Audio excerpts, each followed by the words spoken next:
it's interesting because some people will say, oh, I'm so sorry. Is it okay? It's like, yeah, it's okay. I don't mind. Yeah. But even if I get a tear, I don't mind.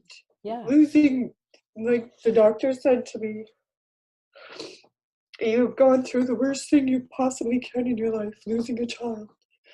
The one thing I'm grateful for is before he was killed in the car accident was we had Mother's Day together that last year.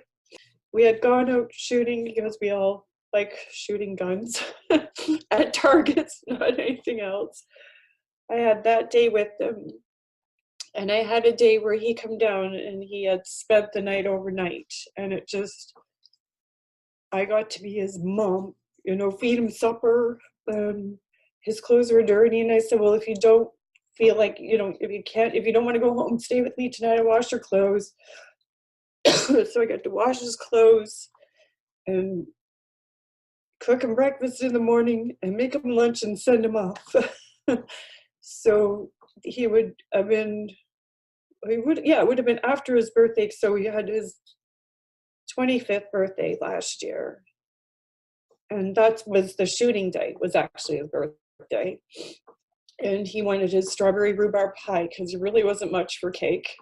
So he loved his strawberry rhubarb pie. But he was just such a gentle soul. He was just such a good kid.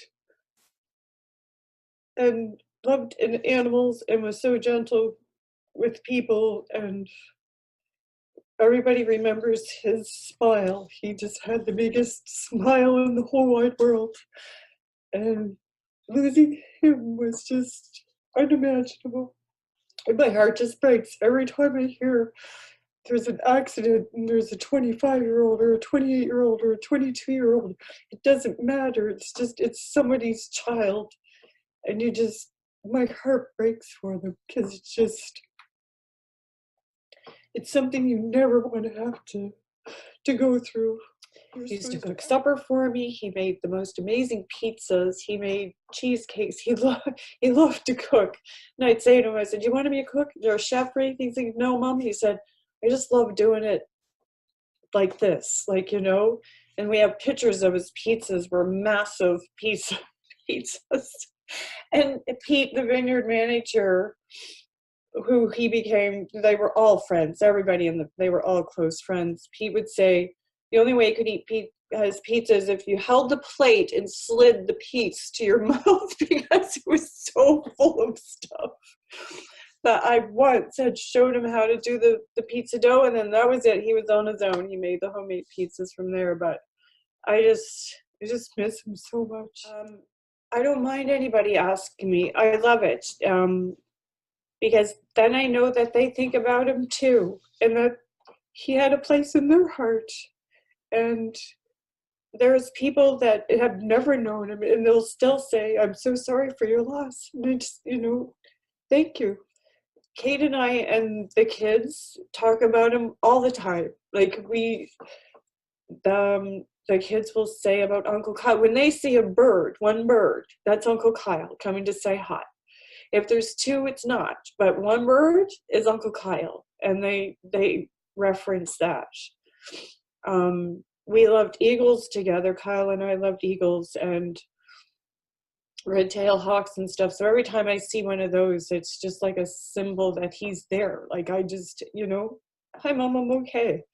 People are afraid, and I can understand that because I myself would be afraid too, but I'm not anymore. I just, like, even if I haven't seen anybody for a long time, they've lost their mom. I'm so sorry for your, and it's just to acknowledge that, yeah, that you understand, you're sorry, or, yeah, it's a good thing.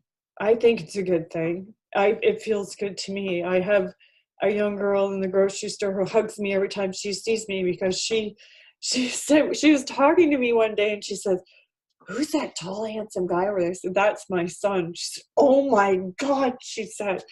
And we never forgot that. She just never, so she hugs me every time I see her. And she'll say, how are you doing?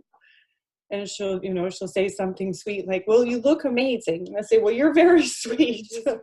And I forget how many hearts he's touched, like you forget. But being at the winery, everybody in the vineyard and even inside, he's touched them in some way. And his friends and like his mother, Mary, who made the quilt, he touched her in many ways. Like she said, I still miss him every day, she's like, expect him to walk through the door with that, she calls it his cricket grin on his face. So,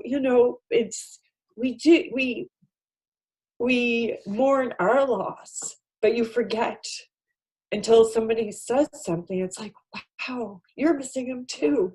So, and I still run into people that have no idea that he's gone. And they're just like, oh my gosh, I'm so sorry. It's okay. Not everybody knows right away. He's definitely remembered in a fond way, that's for sure. Just hold on to the good memories. Just don't ever let go of his memory.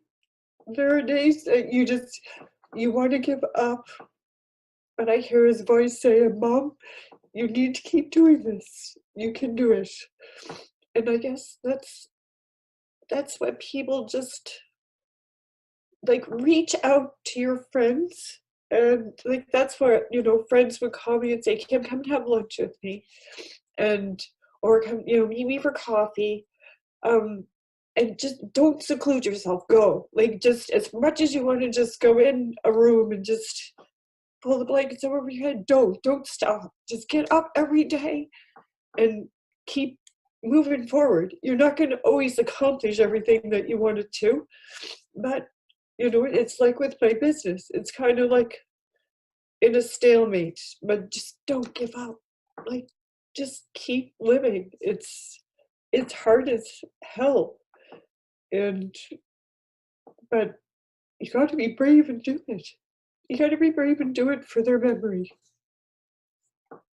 So that when somebody does walk up to you and gives you a hug and says, I'm so sorry, and you're such a sweet young man, you just say thank you, and just know that he touched their hearts.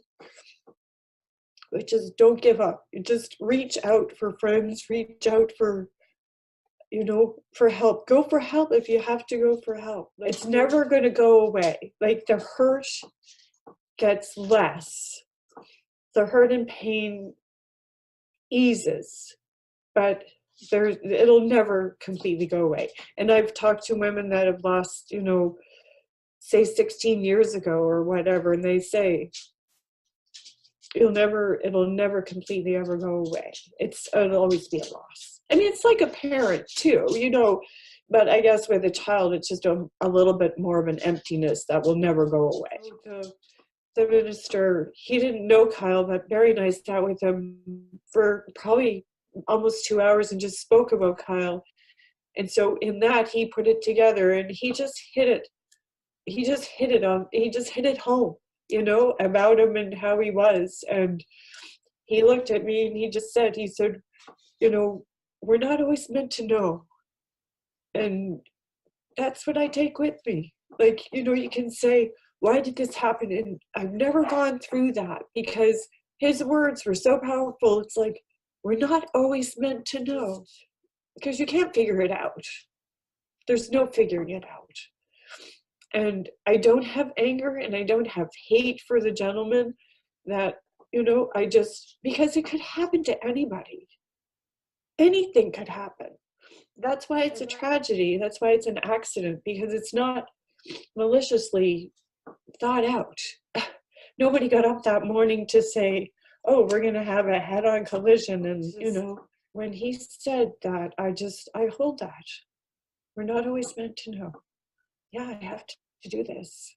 I have to keep going. And he'd want me to. Because I could hear him saying, Mom, smarten up. You have to keep, I like life. I love life. I love the people that are in my life, and I love the adventure. Like, I want to live, and I want to be happy. One woman would say to me, she said, girl, I don't know how you're doing it. And I say, you just have to put one foot in front of the other and just keep going. She said, you amaze me. And I said, it's nothing to be amazed by, but it's just, that's what I do. Just put, you know, one foot in front of the other and just keep on going. You know, we all have struggles. We all have tragedies in our life. We all have something, and it's just move forward with it, I guess, is what makes us who we are. Yeah, it's a message you can get. If I can get one person to get out of bed in the morning, that's, you know, we've done something.